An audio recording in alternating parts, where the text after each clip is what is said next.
if you have no food and you have to eat something, then probably you have to act quickly. But in the case of business or relationship, there is no hurry in this, because you are working towards something really nice, beautiful in your life. There is no hurry. If you hurry, always you're taking some wrong decisions, meeting wrong people, making so much mistakes because you always hurry.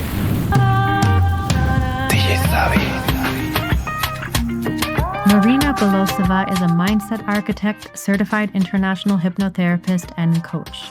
She helps people redesign their inner world using cutting-edge coaching methods, clinical hypnosis, and powerful stress release techniques.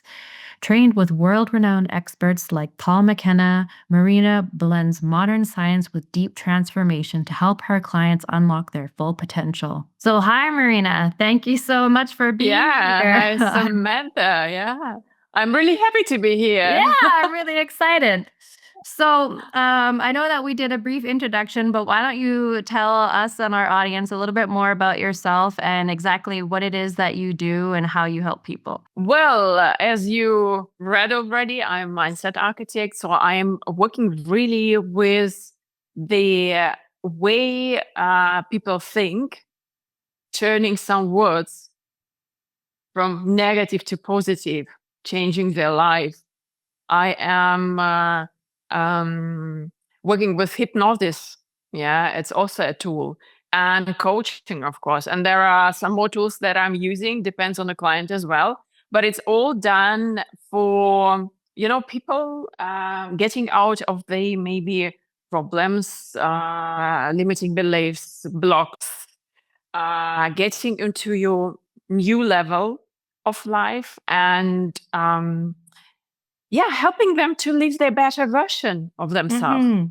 Okay. So I have in my notes here that you kind of do a combination of like psychology, coaching, and hypnotherapy. Yeah, it's all together. It's all together. Yeah, exactly. Yeah.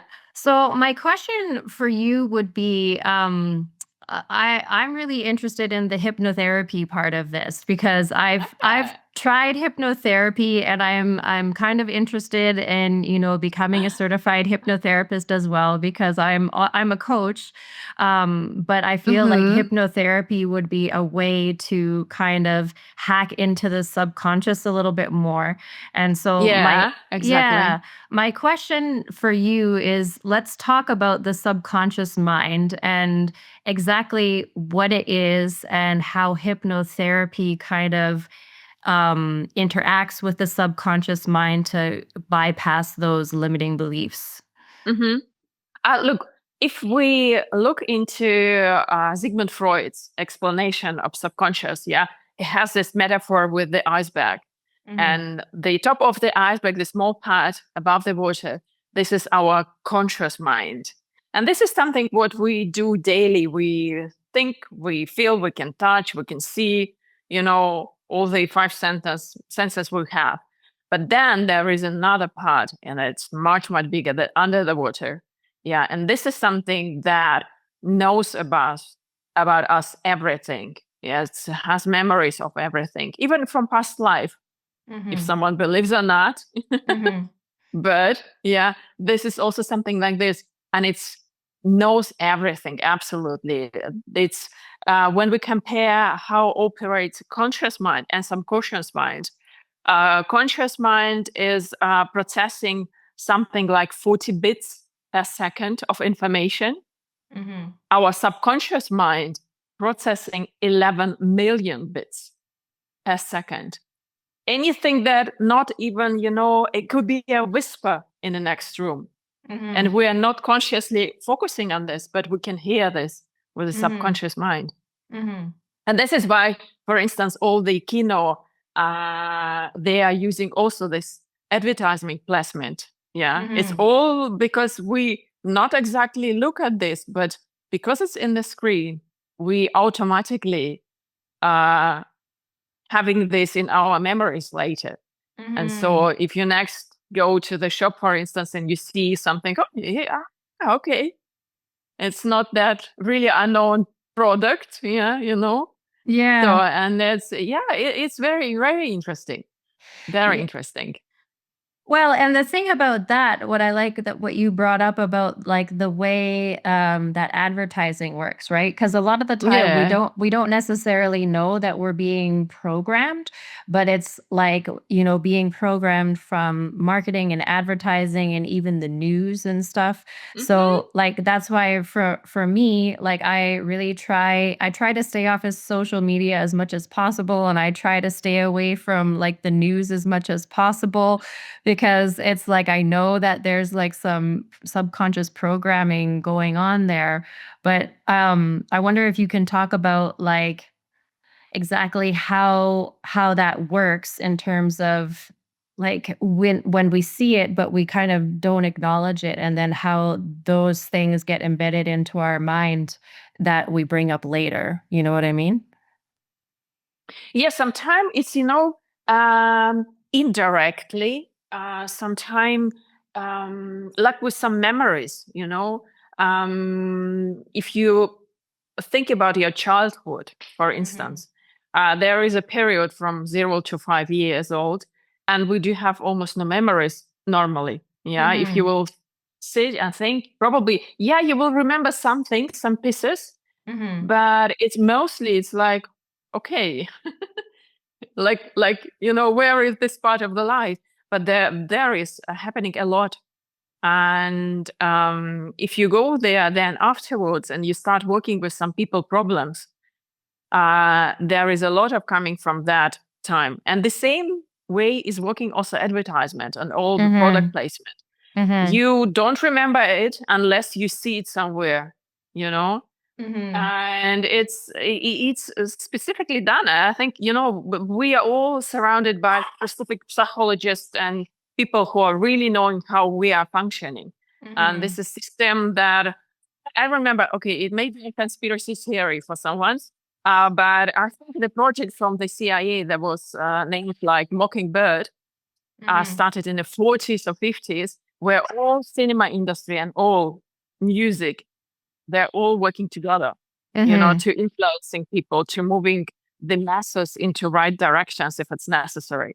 Yeah. Well, and that's when we can start talking about like the collective consciousness, right? So it's like, Yeah, yeah, yeah, exactly. we're all simultaneously being programmed to think a certain way or like do certain things, right? Yeah, Because of yeah, this like mass programming through the media and things like that.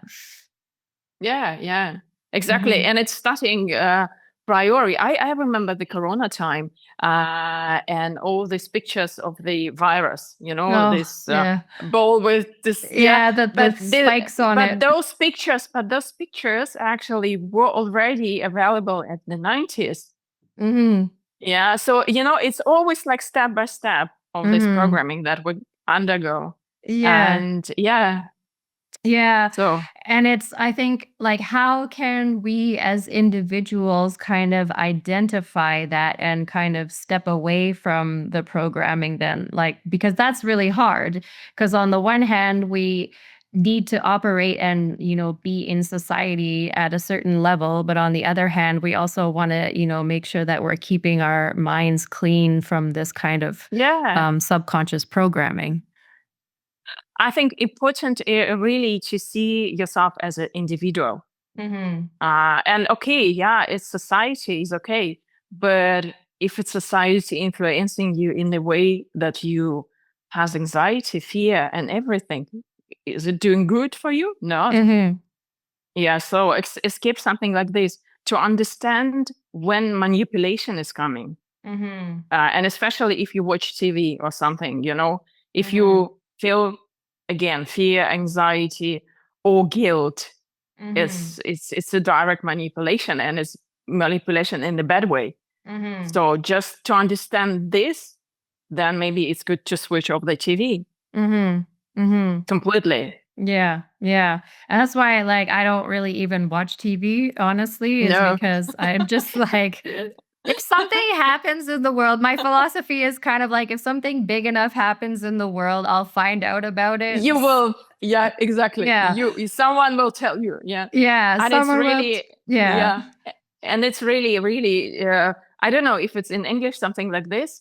In Russian language, we do have some wordings like less to know, better sleep, you know? Yes. Yeah. Yeah.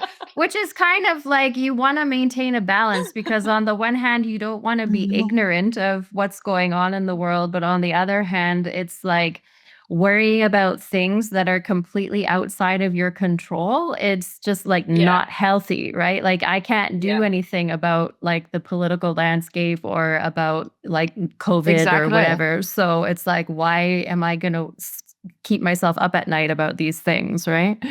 Yeah, yeah. Yeah. No, exactly. You're correct. And ignorance, what does it mean, ignorance? If you feel like something is not doing really good stuff to you, why should be engaging yourself with the news Mhm. or anything?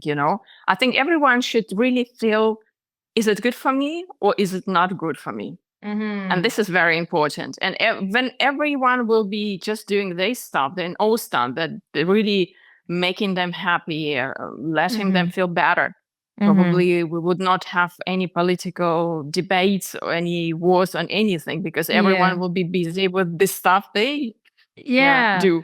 Well, and yeah, and like focus on the things that are within your control. Like, okay, Yeah, what are the things that I can exactly. do that make me feel better? Or what are the things that I can do to contribute to making the world a better place or things like that? So, Yeah, um exactly. yeah.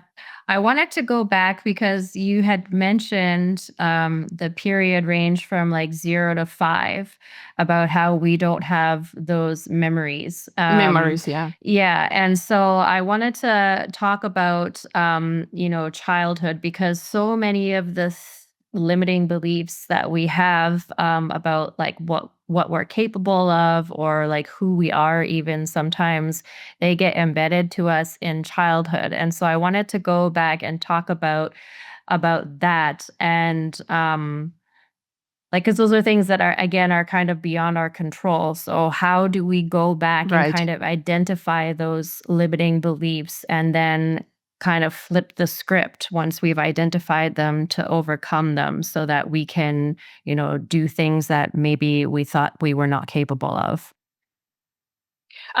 Of course, the best way to do a regressive hypnosis, yeah, right. Mhm. If you can really, you have a good specialist. Because I think the quickest way to get really into the past, and especially when you really remember nothing, Mhm. because you can, with the hypnosis techniques, you just can ask your subconscious mind to bring you back to the time when something happened that now blocks you, for instance, Mhm. and you will really see the moment that made you the way you are. Mhm. Sometime if you have no chance, it's good also to just, in your mind, just go back and see, okay, what was this? I remember something, or I feel like, something is not okay with me. Mhm. And I remember maybe some words, but where it came from. And you Mhm. just, going back, maybe school, just thinking, okay, do I remember something? Maybe we a bit back more in the Mhm. childhood. Sometimes people really remember. Yeah, Mhm. oh, okay, there was something. I really, oh, my parents, maybe, you know. Mhm. And it's interesting way because when I'm starting working with someone, sometimes people are coming. Oh, I had brilliant relationship with my parents, but I say, okay, it would be brilliant, but sometimes parents can influence kids with some simple stuff, and it sticks for life. Yeah, and it doesn't even have to be like, it could can be completely innocent from the parent's perspective. Yeah, yeah, And, yeah. from the child's perspective, it can be like, oh, like it could be like the parent wants the child to be safe, right? So then Yeah. they drop a piece of glass or something, and there's glass all over the floor. So the parent is wanting the child to remain safe. So they kind of yell at the kid and like, don't move, blah, Mhm, blah, mhm. blah. And then the child misinterprets that as, I did something wrong. That my parent yelled at me, like I'm not good enough and they don't love me. Right. And it can be Yeah, completely like not what the parent intended, but have these negative consequences that remain. yeah. And like maybe the child doesn't identify it even until like older age. And so like how do we overcome those things where it's like the parent clearly had good intentions, but the child kind of misunderstood what those intentions were? Can we talk about that? Mm. Yeah, you have to rewrite it. You have to Yeah. rewrite it.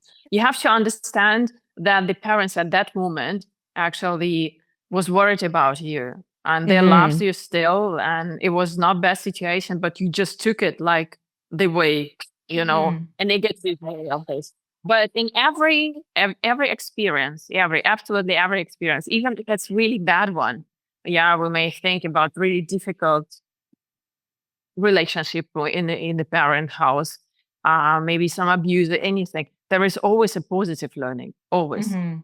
And so in my work, I am giving the chance the person to relive this moment, but with the intention to have this positive learning lesson Mm-hmm. seen. And this change, more positive learnings and more positive moments in our subconscious mind we save, the quicker changing we are through Mm-hmm. the life. Mm-hmm. And for subconscious mind is no matter if it was like in reality or it was in trance, something done. Mm-hmm. So it takes like experience already and it Mm-hmm. implements inside of you and Mm-hmm. working then from other perspective, Mm-hmm. influencing your decisions, your behavior, because all behavior and decisions are coming from inside, from here. Yeah. And this is often sometimes people um, like in some conflict situations when someone exactly known. I had some discussions with my friends, with some people I'm working together. Like sometimes they're complaining. I knew I couldn't say it, but in that moment it just flew out, and I couldn't do Yeah. anything. Yeah, I knew everything. I read books about psychology, anything, but it just was under my out of my control. Yeah, well, and sometimes that happens, like for me, I had an experience one time where I was having an interaction with a person and like my body just like moved of its own accord, and it's like sometimes you're just like, what just happened? Like I didn't, so like sometimes you just can't control it. So I guess like you want to separate yourself and kind of come from that higher perspective so that you're not you're being proactive, I guess, rather than reactive. You know what I mean? So how do we as sovereign individuals then kind of refrain from just automatic reacting, when it comes to these things, because that's something I think creates a lot of conflict when people's egos get in the way and then they just like respond rather than Yeah. listen. You know what I mean? Yeah. Well, there are also different kind of, sometimes it's ego. It could be, Mhm. yeah. And this is also good to have ego not under control, but a bit, to be able to communicate with yourself. We do Yeah. have different parts of ourselves, yeah. Yeah. And this ego should be also like you have to talk to be able to talk to this, and at the right moment also understand. Okay, it's also protecting you. The ego is Mhm. there also not to doing bad stuff to you. It's also protecting sometime. And here Mhm. is good also to have an agreement. Mhm. You can protect me, but to some certain point that it's not limits me from doing the stuff I'd like to do. Mhm. Yeah. Well, I was doing some coursework with Sonia Chaquette. Do you know Yeah, Sonia? I Sonia's I work? know. I Yeah, yeah. So I was doing some coursework with her and she compares the ego to like having a pet dog. And so it's Mhm. like Yeah, you can have the dog by your side and the dog can like let you know when like something's up or whatever, but at the end of the day you have to learn how to control your dog, right? Like yeah, you're the one in yeah. control. And so I thought that was a really interesting metaphor for the ego, because you have to realize too, like sometimes the ego gets such a bad rep, and you have to realize that like the ego exists for a reason to try to keep you safe. Exactly. Yeah, Yeah. So exactly. the ego isn't 100% a bad thing, but sometimes I think it gets a bad rap for like, oh, you're so egotistical or whatever, right? And that's not. Sometimes it's just taking over yourself, and Yeah. yeah, and leading you and making comments and everything. And this is why you have to really separate the parts of you and to bring them to an agreement to work together and not against Yeah. each other. Yeah, yeah, and that's hard to do, especially in the moment when, like, when you're reacting because of stuff in your subconscious that you're not really even aware of, and so then you have to, like, try to break it down. Yeah.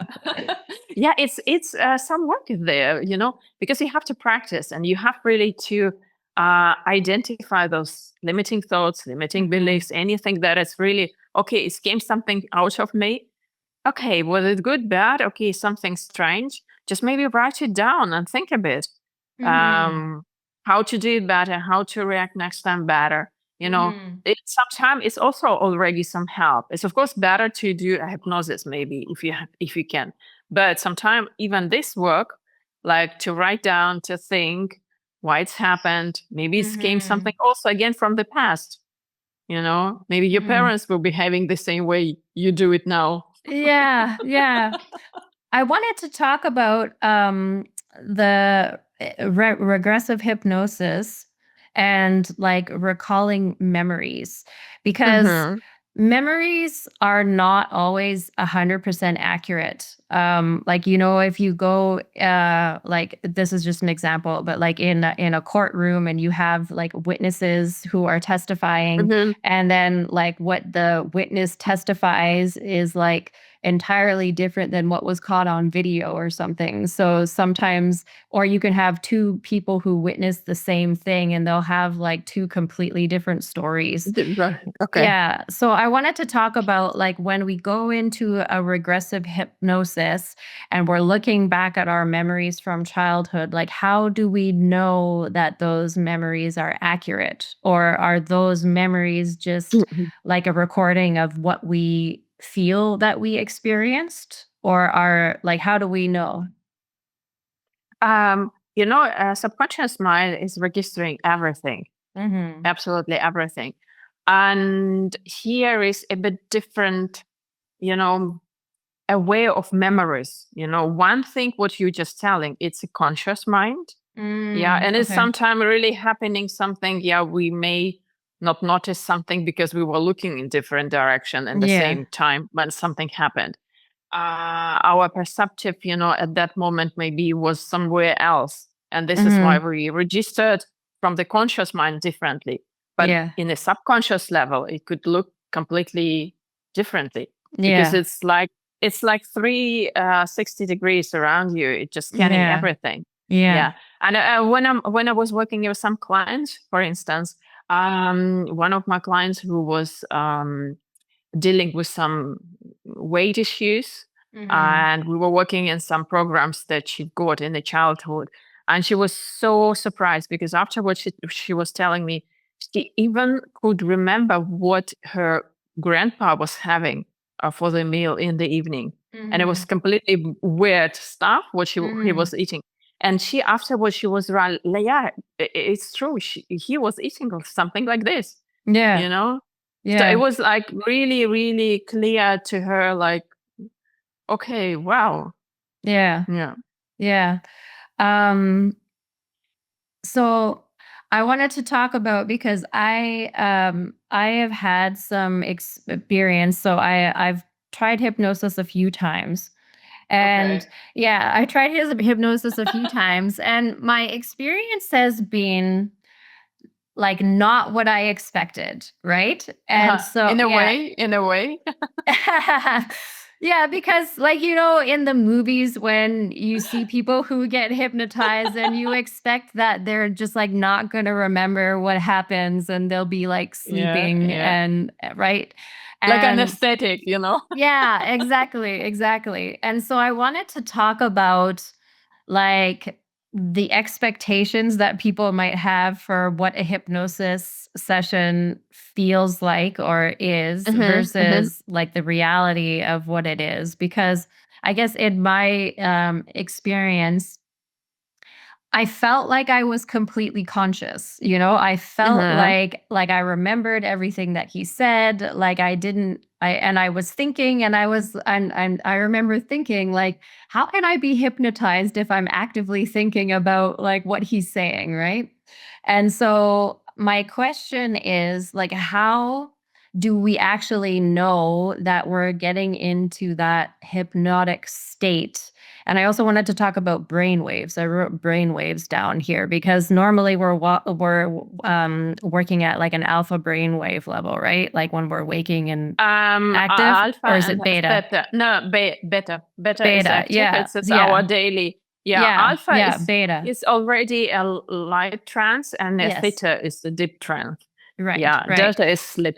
Yeah. Yeah. So how do we know, like, when we go from like beta to alpha and alpha to theta, which I think theta is where we want to be for hypnosis, and like, how do we know that we're actually there? Because when I'm thinking and I'm like, clearly thinking and conscious about what's going on. So how do we know that we're actually getting into that brainwave state where the hypnotic suggestions can implant?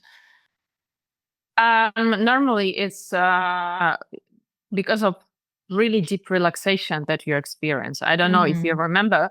Yeah, Mm-hmm. so it's like a really nice state where you completely relaxed and nothing from outer world is getting into inside of you. So you just Mm-hmm. clean everything, your ego, any noise, any thoughts what that were in your head still is Mhm. all going away, Mhm. and just there is you and your inner world, your subconscious Mhm. mind. Mhm. And I seen it, of course, when I'm working with clients, I see on some signs like Mhm. when the person is really going deep into trance. You Mhm. know, for you, it's just like a kind of relaxation. And yeah, you hear everything. We can talk if I Mhm. will ask you something and you Mhm. will remember. It's Mhm. nothing like it's anesthetic Mhm. completely, you know, it's not like this. And as you mentioned already, your expectations were completely different to what you experienced because, Mhm. and you're not alone, believe me, because I have some people. I was talking also to my ballet uh, I'm going together, and Mhm. she was also telling me something like this. She was expecting. It was interesting. It went not as I expected, and I Mhm. was asking her, okay, what have you expected before? Just to that the person will hypnotize you, take your money, your clothes, everything. No, but I think, like the expectation is, and I guess there's a difference between like hypnosis for Stage. therapy versus stage hypnosis where yeah. Absolutely, Yeah. absolutely. Yeah, you know, you have to know when you're going for the show, Mhm. so stage hypnosis. There are two kind of people that are going there. First, someone that is going there to see someone who is behaving them like monkey, and then Mhm. there are another category of people who are going to be a monkey.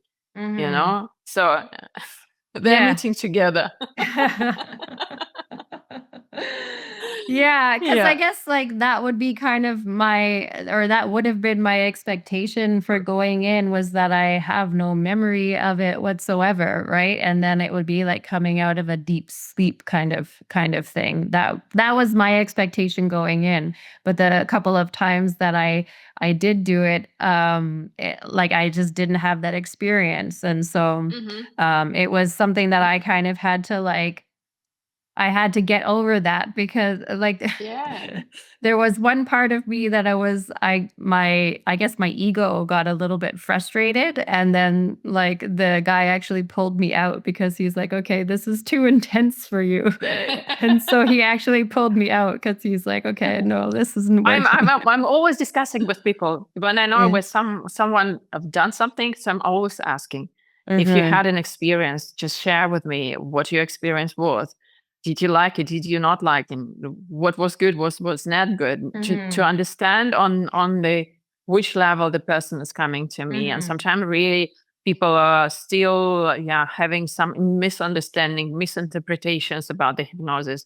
And this is something what I'm explaining, of course, in my sessions as something like at the beginning, right? At the beginning before I'm hypnotizing anyone. Yeah. And it's very important. Yeah. And I also wanted to talk about like learning to trust what comes through in the hypnosis, Yeah. because the couple of times that I've done it as well, and they ask you to like think of a scene, or like what are you seeing right in that Mhm. moment. And it's like, how do you trust that what you're seeing is actually true, like those memories? Because sometimes I feel like when I do these kinds of practices or these kinds of therapies, and it's like, how do I know that this is real versus something that I'm just making up in my brain? I understand you. Yeah. Yeah. I mean, it's with everything, we have to trust ourselves. Mhm. And for that, you have to learn to feel yourself. Mhm. And in the deep trance, you can do it. You feel Mhm. yourself because there is nothing that influencing you from outside. Mhm. And so it's still, the moment there that someone can wake up afterwards and saying, okay, bullshit, Mhm. maybe. But in Mhm. the most of cases, people think because they have insights, they maybe relieve something that they forgot already a longer time Mhm. ago. Yeah. Mhm. And they also feel that the life is changing Mhm. afterwards. Mhm. Mhm. So typically, when you go through therapies with people, like, is one session enough, or like how many times and how frequently should people be doing sessions? I guess it also depends on like what the issues are and how Of deep course, they of go. course, Yeah. of course, Yeah. yeah. Um, I was studying clinical hypnosis. Yeah, it's also uh, going together with the clinical psychology Mhm. very closely. Mhm. But I am working, of course, mindset stuff, and I'm just Mhm. adding, all the work with hypnotherapy tools. So, Mhm. but if you go just for some let's say if you'd like to give up smoking Mhm. or you have some disorders, anything, of course you need at least 3 sessions if we're just talking about the hypnosis. Mhm. First you have to come and we have to give you some tools on the self hypnosis, because you Mhm. have to practice this. You have to also learn how to relax yourself, how to go into the state we would Mhm. need then for deeper work. Yeah. Mhm. The maximum work and change work is happening on the second session. And the third session is to check what is working, what is not, correct a Mhm. bit. Yeah. And see maybe there are some secondary gains or anything that we have Mhm. to also look at. Mhm. Yeah. So, because I think, um, like one of the, I guess, critiques of hypnosis, because some people see hypnosis as kind of like woo woo therapy. Yeah. And so one of the critiques is like, oh, I went for hypnosis and nothing changed. Right. And I think that's like with everything. Like, you can't expect to go to the gym one time and then be completely ripped. Right.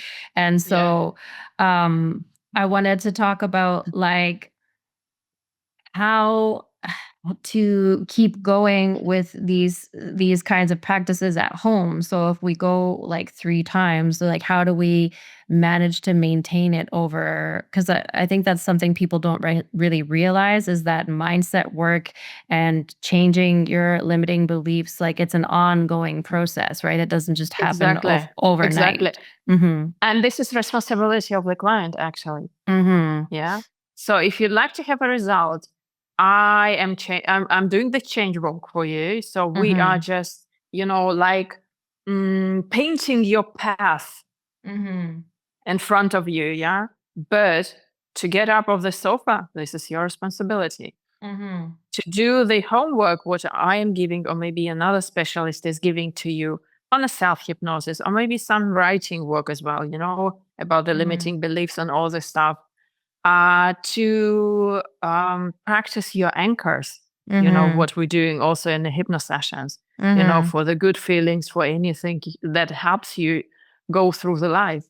And this Mhm. is something that really needs some time. It's not much time. You just maybe do it at least once a day, but you have Mhm. to do it. Mhm. And sometimes people are really not seeing the result because they're expecting to have something big happen immediately. But when you Mhm. start talking to them, and yeah, suddenly coming things like, oh yeah, actually was nothing good, but maybe I just started sleeping better. But this is Mhm. already a result, So we're Yeah. just minimizing something that is already there. Yeah. And I think that's really important though, is to kind of identify the wins. And so, like, Yeah. because if you don't keep track, right, of the way that your life is changing or the way that you are changing, then you might not necessarily kind of see how far you've come, right? So, I think tracking is really important, but also looking for evidence of Hmm. what you think is true, right? So I think that's one of the ways that you can kind of change your limiting beliefs is like looking for the evidence. Like if your mantra is like I mean, like, this is an example for me, like I'm an amazing DJ and everybody hires me all the time or whatever, and so then it's like looking for the evidence, like, oh, I got booked for this gig, so there's evidence Hmm. that I'm getting hired. I got booked for this gig, there's evidence that I'm getting hired, or whatever your metric is for success, right?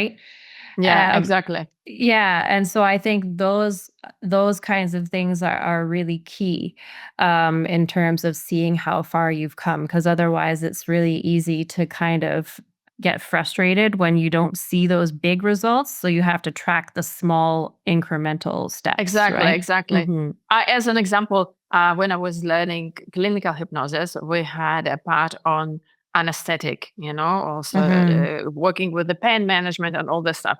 And my teacher performed some anesthetic trance to one of my colleagues. Mm-hmm. And then afterward asked her, okay, and she had some pain. She told extra, like, I'd like to be a guinea pig for the Yeah, moment. yeah, yeah, Yeah. And then she was sitting there like, I don't know if there are any difference. And she's all stop because you now are looking for the pain, yeah. but you have to look for the difference. Yeah. Yeah. Yeah, exactly, right? And so that's, I Yeah. think, really key in terms of helping people see progress. I really like that. You have to see Hmm. the difference. Yeah. Um, I also wanted to talk about your work on psychology versus hypnosis, and Yeah. because there are two different approaches to both helping people like overcome past traumas, let's say sometimes, right? And so I wanted to talk about, like, how do you know when to like put your psychology hat on versus your hypnotherapy Hmm. hat on? Is one of the things about psychology that I think is different than hypnosis, is, or even coaching, let's say, is that psychology tends to like continue to review the past and like bringing up past traumas over and over again. And that may be beneficial for understanding why you have those limiting beliefs or why you have those triggers, for Or where it's example. coming from. Yeah. Yeah, Yeah. where it's coming from. But to a certain extent, because, the brain can't identify the difference between what's happening now versus what you're remembering. Yeah. So to a certain extent, I'm wondering, like, when is it better, or like, is psychology always the best way to go because you're like reliving the trauma over and over again versus healing the trauma? You know what I mean? Yeah. Yeah, yeah, yeah. I understand you. Actually, I'm not a fan of this long therapy. Mhm. When the people are coming to you like half a year for this stuff, I don't know, for one limiting belief or something, or maybe Mhm. something that holds them back. I am working longer with people who are coming really to change their life, that like Yeah. to have some growth in anything. Mhm. And this is why I like to work in some like blocks, like 4 sessions for anything. Mhm. Psychology coaching is good to identify some time problem on a conscious Mhm. level. Mm-hmm. But hypnosis always, I'm always implementing hypnosis in somehow, because it's good to go really deeper and to clean up everything, and then to project it already into the future. Mm-hmm. So Yeah. the result that we cleaned up past, we're coming back in the trance to Mm-hmm. now, and then we're going to future and see how the life already changed, because Mm-hmm. this past is already. Yeah. Yeah. And I think like one of the issues, I guess, that many people might have is like learning how to let go of past traumas. Mhm. So, how do you help clients with that? So, it's like we've gone through the psychology process, we've Mhm. identified what the trauma is or what the pain point is and why I have that trigger. But it's very hard sometimes to let go of the pain and the hurt. And I think to a certain extent, like, I mean, emotions are addictive, and so the pain and the hurt are addictive. So how do we learn to let that go and just like, okay, Mhm. acknowledge it, honor it, and then let it go? Because that I think is a really tough thing for people to do a lot of the time. It depends on, sometime humor Mm-hmm. is good. Yeah, Yeah. to look at something, at some problem from this way. Yeah, and just Mm-hmm. laugh, because when you laugh, it's becoming automatically not that dangerous, not that bad, and it just automatically like relaxes you. Okay, huh, it was nothing actually. Yeah. Mm-hmm. Then a moment of dissociation, to ability to look from a better side on Mm-hmm. yourself and on the problem together. Mm-hmm. So, and see, not just, sometimes we're so emotionally, you know, bonded to something that we see nothing but just this problem. And this is as big as this sand crystal, Mm-hmm. and this is small. But once you're stepping out and you see it from the side, you see a bigger picture. And Mm-hmm. sometimes people see the earth and thinking, okay, where is my problem? Yeah. Well, that's what they say actually, right? Like they say that a lot of the time, like when astronauts go up into space and Yeah. then they see like the world as a Mm. whole and they see that it's like a united, right? Like we're Yeah. all on this planet and we're all united. And so then when they come back down, they have like a completely different perspective on people and the world and how we interact with each other because they've seen it from such a big perspective, you know? And so I think, I mean, obviously, most people are not astronauts, and so they won't be able to Yeah. experience that. But Yeah. sometimes, yeah. It's really good. Disassociation is good tool, because it's also in a daily life. You see also again news, how we're Mhm. always pointed to something one. Our Mhm. attention were there first, Mhm. or all keep there, all attention, then there, and it Mhm. always like some just dots. Yeah, but Yeah. once you're stepping out and you see a bigger picture, you understand why it's all happening. Yeah. Yeah. Yeah. So, um, do you ever do like inner child work or like if you Yeah, exactly. yeah. Yeah, it's important. It's very important Mhm. as well. Yeah. Mhm. And especially it's always like you go back to your childhood.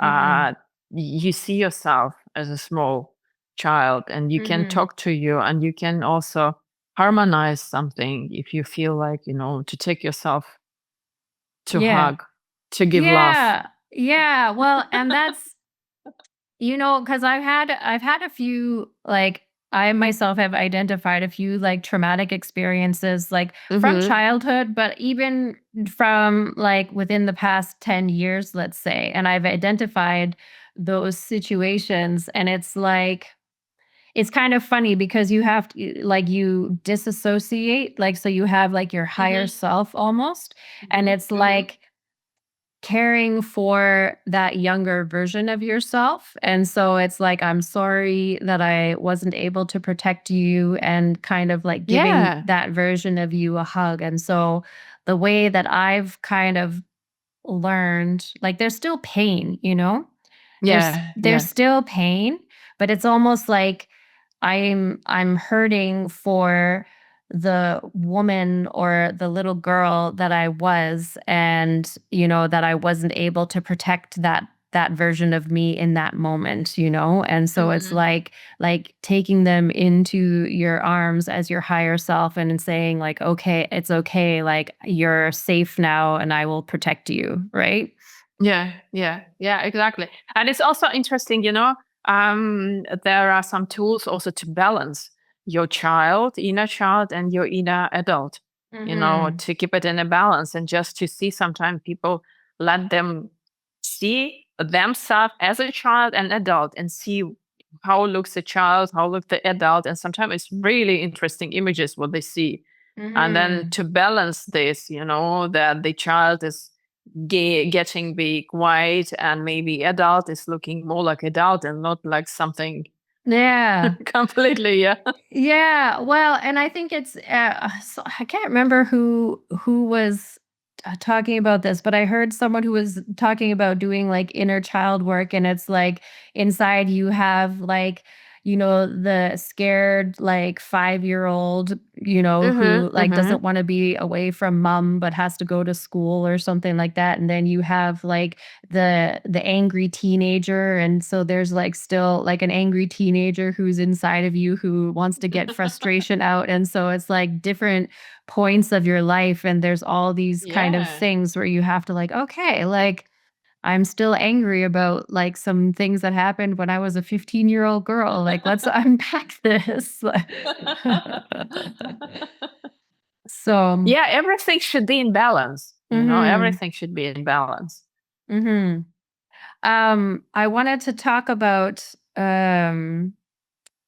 because we kind of touched on it before, but like 0 to 5, we have no memories. But what I've also heard and read is that We have the some. oh, is that okay? Okay, I think it's better. What I've also heard and read is that Yeah. like people don't really develop after the age of 7. Like, so all of your like thought, your limiting beliefs, are like everything is kind of set in stone by the age of 7. And so I think it was Regan Hillier said in at some point in time, like, I never have a client Mm-hmm. who's like older than the age of 7. So I wanted to talk about like how do we as adults reconcile those childhood the fact that like we think we're adults, but I think inside we're all like just little kids running around in adult bodies. Yeah, it's again, I think, just to understand it, yeah, it's really a lot of happening there back Mhm. from 0 to 7. Mhm. And if you notice something that is stopping you, and you maybe not remember if it's happened yesterday, the day before yesterday, or 10 years in your adulthood life, Mhm. but it's surely happened something there. And it's Mhm. good to just maybe, yeah, just to reflect. What was your childhood? Mhm. Yeah, what was your home? Mhm. How were your parents? Mhm. Um, your parents with each other. Sometimes it's all, as a children. I don't know. Are you mom? Do you have kids? No, I don't. Yeah, I do have 4. So Oh my this is, goodness. and so, kids are mirroring parents. Yes. Yeah, even Mhm. if at some time of point, they're not really like keen to, yeah, parents, to recognize them as something, but they're mirroring you. And this Mhm. is, very important, not just to tell them how to do something, but also to show them how to live. Yes. Yeah. Yeah. So, Yeah. and this is very important.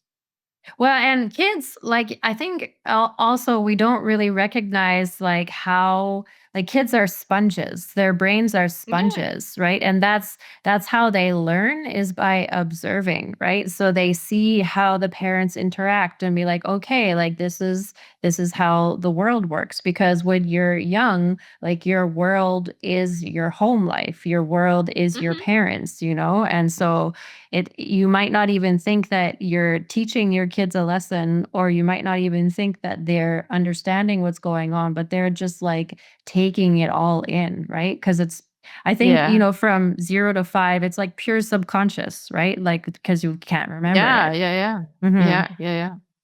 Yeah, exactly. And the children are feeling you, especially mom. It's very important person for every Mhm. child. They feel Yeah. you. They feel your state.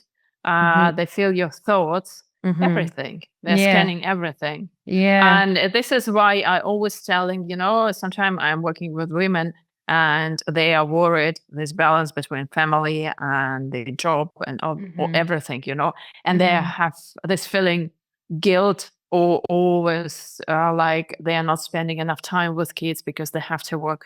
But generally, I'm telling, the bad mom is not the mom that is not, spending every minute with the child, but the Mhm. unhappy mom. Mm. Yeah. Okay. Yeah. So So this is something we have to think. yeah, I think, and I mean, I'm not a mother, so I'm only guessing, but I think women are placed in a unique situation, or mothers are placed in a unique situation where they often feel torn between, like Yeah. they have responsibilities to their jobs, but then they also want to be there for their children. So I think that's not an easy position to be in. Like, I think being mother is Yeah. one of the hardest jobs in the world. Ooh, yeah, it's for sure. Yeah. And Yeah. especially, yeah, always a quality before quantity. Yeah, Mhm. better 5 minutes, but quality at high quality. You are Mhm. engaged, you are there for your child. Then Yeah. maybe a whole day being just like a phone on the background, always with Yeah. your mobile in the hand or doing some stuff. So Yeah, this and is a big difference. yeah, well, and I think that goes back to what we were speaking earlier about, like, the Hmm. child registering things that we might not intend, right? So if I'm on my phone the entire time that I'm with my kid, the child is going to be like, oh, like I'm not important because, like, Yeah, exactly. and so kind of get those limiting beliefs embedded into them. So I think that, Yeah. like, quality versus quantity really, really is important. Yeah, yeah, Hmm. exactly. Hmm. So I wanted to talk about, because this is something that I'm exploring. I haven't done it yet, but I'm exploring um QHHT hypnosis. Are you familiar with this? UHHT, quantum something, yeah? Quantum It's healing hypnosis technique. And it's it from Dolores, yeah, yeah. yeah. Well, it's a bit different. I not doing this by myself, but I know Mhm. the person who is doing this, Mhm. and it's a bit different. I think she is going also with the client something, so also going Mhm. like down, Mhm. and then they are trying to see and identify some problems in anything. And the session, I think, lasts like 3 hours or something. Yeah, So it's yes. really long. Yeah. So, but I have no details, and nowadays it's a bit Mhm. different. It's still hypnosis. It's also you're going into trance. I have no idea how she's doing exactly. Mhm. Yeah, but this is also kind of, yeah. And I think she is then making some like kind of a recording for the Mhm. person, so that the person can then afterwards also Mhm. to re-listen or rewatch. No Mhm. idea. Yeah. Yeah, So yeah. something like this. Mm. Because when I was looking into it, it was a lot of, like, past life regression therapy, kind of similar. Yeah, it's exactly. Yeah, yeah, Yeah, but then the sessions were also like, the one that I was looking at was like 5 hours long. It was yeah, very, very long, and then there were like different like their first 2 hours were dedicated to something, and then the second 2 hours and the third hour or the fifth hour. yeah, So I wanted to talk about, like, past life regression therapy, because not everyone believes in past lives. So, and kind of revisiting that idea of, like, if it's a past life versus this life memory, right? again, like, how do we know that what we're bringing up or that what's coming to our brain is actually real? So I wanted to ask you about if you do past life regression therapy. Yeah, And yeah. yeah, so let's just talk about that for a bit. Uh, well, the subconscious mind, again, it Mhm. knows where to bring you Mhm. to really. Sometimes people are having some problems, for instance, health issues, sometimes, Mhm. unexplainable health issues. For instance, I remember having one client who was suffering like something. Kind of allergy, breathing, Mhm. coughing very often or something like Mhm. this, having sick Mhm. problems. And during the regression past life, she was burned on the fire or something, So Mhm. and it came from this having the smoke still. Oh. See, like, that's so interesting, right? Like, that's so Yeah. interesting to me. Or my teacher was telling a story of one really person having this obesity, really, really overweight person. Mhm. And the problem was when they were looking into the why it happened, where was the glitch, in the Mhm. program that made Mhm. her something like this. And it was actually past life, because in the past life, she died from starving. Oh. And she was eating in this life everything because she had this fear inside of dying from starving. Mhm. Mhm. Yeah, that's So so there are a interesting. lot of interesting things. Yeah, yeah.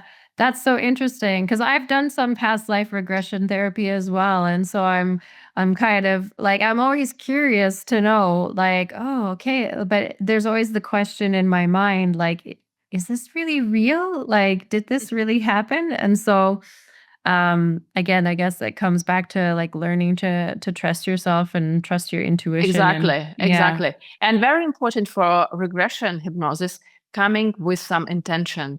And it should be Mhm. really clear. So we're not going into past life just to see what was your past life look like. Mhm. So it's not working. But Mhm. if you come with intention to work on something, Mhm. to understand why this something is going inside of Mhm. you and something may be wrong with your life, so then yes. Mhm. How do we create that intention? Like, how do we put it out there so that, the Discussing with the client, Mhm. what is the problem, identifying exactly the problem, Mhm. and then forming this into kind of intention request to yourself, Mhm. to Okay. go back and see when exactly something started. Mhm. Okay.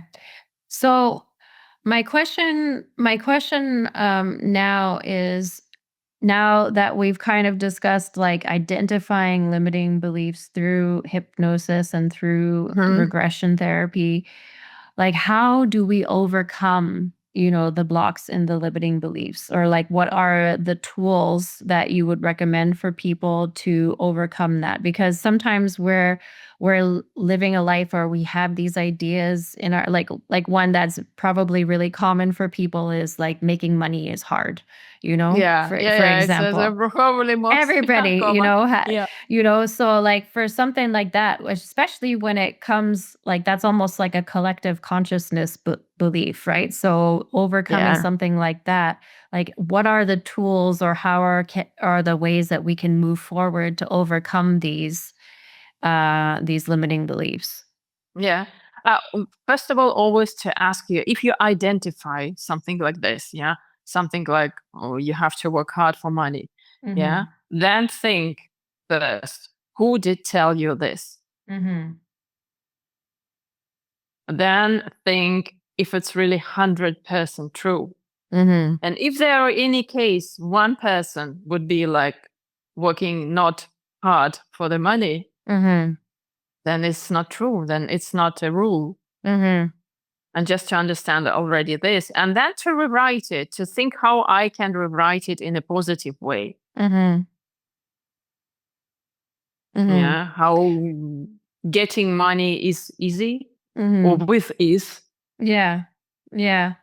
Because sometimes I think, we talked about like what's the evidence, right? Like what's the Hmm. evidence that that these things are happening or these things are changing. And sometimes I think what holds people back is that the the 3D doesn't always reflect like what you're trying to change internally. And so Hmm. it's Hmm.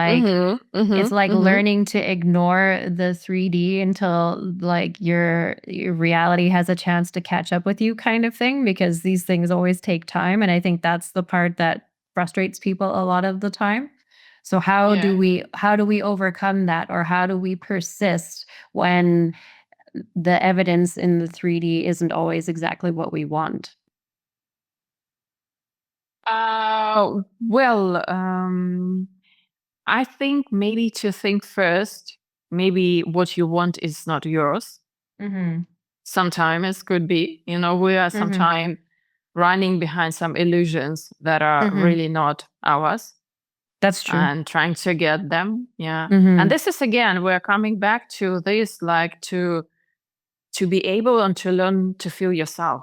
Mhm. Once you can do it, it's difficult then just to want something and not get it, because you will understand, okay, maybe something is not happening right away, maybe you need time, maybe you need more tools, Mhm. but you feel like you're still going the way you feel this right. Mhm. Yeah, because I think, a lot of the time, the things that we think that we want are not actually the things that we want. They're the Yeah, things they're that, dictated from the social, from parents, from yeah, anything. yeah, exactly. And so identifying, I think that was something that I really struggled with as well, as like what do I want, or like Hmm. who am I really? So it's a process of self-discovery as well. And then realizing, oh, like I don't want to be, a doctor or a lawyer or an accountant or whatever, Yeah, right? yeah. Like I actually want to be like a singer or something like that, right? Yeah, yeah, So, yeah, so I guess, like, but that I think is, I mean, that's something that frustrates me. So I think that other people can identify with as well, as like sometimes you feel like you're doing the work and you're putting in the reps, yeah. and you don't always see the results. And so then you're like, oh, like, what am I doing wrong kind of thing. So, Yeah, like it's more complex, because everyone is different. mhm, And when you start talking to people, and as a coach, probably you do also, yeah. mhm, And then identifying all the steps and what they do and expectation and everything, there could be so many different things to think about. And mhm, sometimes people are overwhelming them with some mm, tasks. They are putting, huge list for the day, and at the yeah. end of the day, there is maybe two or three done, Yeah. and the rest is, and then blaming themselves. Yeah. Yeah, yeah. Well, and that's something that I've heard before, is like you overestimate how much you can do in a year, but you underestimate how much you can do in like 3 years or 5 years. And so Hmm. I think also being gentle with yourself, and Exactly. yeah, and realizing like, okay, like it's just like not possible to get all of this stuff done, or like it's like And biting it's off. not necessary. And Yeah, it's it's not not. necessary. Yeah. You know? But I think also sometimes what I've internalized, or what I've come to realize, is that sometimes the bigger things like have to wait until you're ready. Like, because sometimes if those big things would come into your life instantaneously, and it's like you're not prepared for it. And so it's like also becoming the person that you need to be in order to hold all of these Hmm. things that you're working toward, right? Because Yeah, sometimes like you need to level up and level up and level up. And so sometimes exactly. you're at this level, but you need to be at this level before you can actually hold all of that successfully, right? Yeah. Yeah. And it's Mm. interesting also, sometimes people are really mixing up with some things that are basic you need, like so much, for example, if you have no food and you have to eat something, then probably you Mhm. have to act quickly. you know. Mhm. If it's some general or something, you have to have it.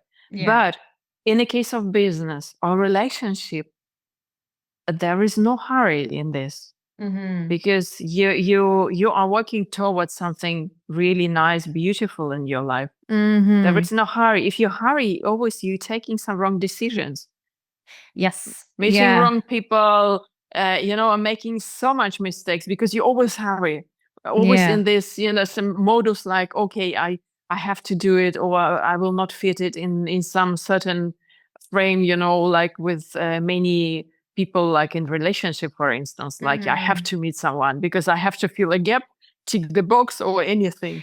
Yeah. Well, and I think like women probably feel that urgency more than men. Unfortunately, Yeah. just because of biology. And so I think that often puts women in a situation where maybe they're like Pressure, yeah. yeah, they're kind of like settling for people who don't always treat them the best because they're thinking like, oh, like I have to have a baby and blah blah blah blah blah. And Mm-hmm. so I think that creates a lot of pressure. But I that's a really good point about like when you feel like you need something now, it causes you to make poor decisions about Yeah, yeah, like especially like relationships for example is like how does this person make me feel, how does this person treat me, do I feel good when I'm in this person's presence, like do like and that when you overlook those things because I don't want to use the word desperation, but like when you're more desperate to be in a relationship rather than being like, okay, but does this relationship actually serve me? Does this relationship actually make me yeah, feel good? Does this person make me a better person? Like, does this person encourage me and bring out the best in me? And if the answer to those questions is no, then you probably shouldn't be in that relationship. And I think, it's as I mean, again, I'm coming at this from a woman's perspective, but like sometimes you have to recognize that it's okay to be single and just yeah, wait for the person who fulfills those like you fulfills those roles in your life or fulfills those needs that you have rather than discounting your needs and being like, well, it's more important for me to just be in a relationship rather than yeah, am I in the right relationship? yeah, Yeah. exactly. And it's with everything, Mhm. like business as well. Mhm. It's and sometimes I meet people, they are just in this modus. Yeah, I have to do right away. It should happen better yesterday. Yeah. Yeah. Yeah, Yeah. yeah. So, I definitely am feeling that right now with my business, and I'm like, "Oh, this is gonna happen," and so I just have to learn, like, "Okay, just calm down," like Yeah, and sometimes and you have to really leave the space for magic and just Mhm. trust. It's really Yeah. good just to trust. And if you are coming in this again, this state like hurry and everything rush, just maybe to breathe and Yeah. to make a Yeah. step and just to have maybe at least 5 minutes to reflect into yourself and just think, Mhm. okay, is it necessary now? Is it Mhm. really what I need to have right now? Or is it still Mhm. time to maybe just let time pass and think and feel how it is for me, you Yeah. know? Well, and I think, just like that inner feeling of like you're always trying to control everything, right? And so then when you're always trying to control everything, like it doesn't give space for that magic to happen, right? Exactly. Yeah, and I think that actually makes things take longer when you're always trying to control, but the sense of control comes through fear, right? Like fear that Yeah. we're not going to get what we want or fear that it's not going to work out. And so just like learning to trust the process, but that's not easy, right? Yeah, it's not easy, but Mhm. it's a best way. It's Mhm. probably saves you from making so many mistakes and Mhm. maybe giving up at some point something that you really love to do. It's Yeah. also something, yeah. Mhm.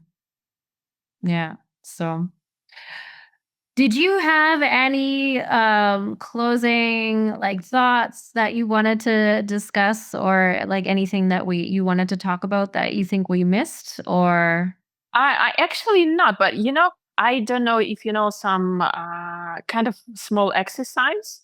I just been to weekend with Paul McKenna, and nice. Yeah. and they've done this exercise also. I remember this doing in some other, I don't know, a coaching event or something. I've seen this, and they were doing this as well. And this is shows you how when we just let go and we believe in ourselves, what we can do. I don't know if you can stand up or get Okay. up from your chair. Yeah. Okay. Well, I don't know if you know this, but you have to stand up so you can move, and you can just stretch your arm in front of you. Okay. And now you are just turning yourself with your arm, and you're going as far as you can at the moment, and just remember your position, and then slowly coming back. Now just take your arm down, close your eyes. And now you're not doing physically, you're just imagining yourself doing the same way until the same point. You're turning and you're turning back. Now stay with closed eyes again, closing eyes, and you're doing also imagining. Now you're going second time and you're going a bit further. Are we imagining or we're doing it actually? Imagining everything. Okay. Yeah. And now third time also imagining. And now you are turning yourself in your head, not physically. But now you can do it the way you can do it 300 degrees. About your just let it twist yourself all the way around. Yeah, all the way around. Yeah, wait a moment, but not physically. And then we're coming back. Open your eyes. Open your eyes now. Straight your arm, and now do it the way as far as you can do, and just so you can go further. Yeah. But I think that's really interesting because they've done studies actually where they've had they have a control group. So a control group isn't doing anything, and then I think they did it with basketball and shooting basketball hoops or something. And they also did it with finger strength and also pianists practicing the piano. And it was the control group obviously saw no change. And then the people who were actually shooting the basketball, they had I'm making numbers up, but they had a 25% improvement rate or something like that. Yeah. But then the people who were only visualizing shooting the baskets, they still had a 20% or something like that increase. Yeah. So just visualizing what you want or visualizing the outcome, actually it is mental practice, but it actually does make you perform better. Because it's giving you, again, inside of you, the directions. Yes. Yeah. So and once you let go, you believe you can do it. You can twist it 360 degrees around yourself. Yeah. And so that's so interesting. Yeah. So it really goes to show the power of the mind though, right? Exactly. And so, Wow. Thank you so much, Maryna, for joining me today. I really enjoyed this conversation. So I'm too, absolutely. Maybe you will have some more interesting themes, what your audience would like to listen to, hear, to learn about. And we can do it second time if for sure, if anything for sure. interesting. So where can people find you online? What are your social media? Best on Instagram. I do have an English one account. I started just recently my YouTube. There is not that much still, but if someone really tends to watch more YouTube, they can go there. I'm looking to have some TikTok as well, but it's still in there's so many social medias, so overwhelming sometimes. But the problem is you have to have some backups, because sometimes it's something happening, especially Instagram. It's really something really strange going sometime, and your account could be blocked. So you Yeah. have to have something somewhere Well, else. yeah, that's why they say it's always better to have an email list because you Yeah. own the email list. So, okay, what's your Instagram handle and your YouTube handle? I actually gave you the links. I don't know. It's you mean handle my nickname or Yeah, yeah, yeah, yeah. it's I think it's Coach Maryna and ENG for English. Oh, okay. Okay, perfect. Yeah. Well, we'll definitely put those links in the description so people can find you. So, okay. Well, thank you so much for joining me. I really appreciate your time. DJ Savvy.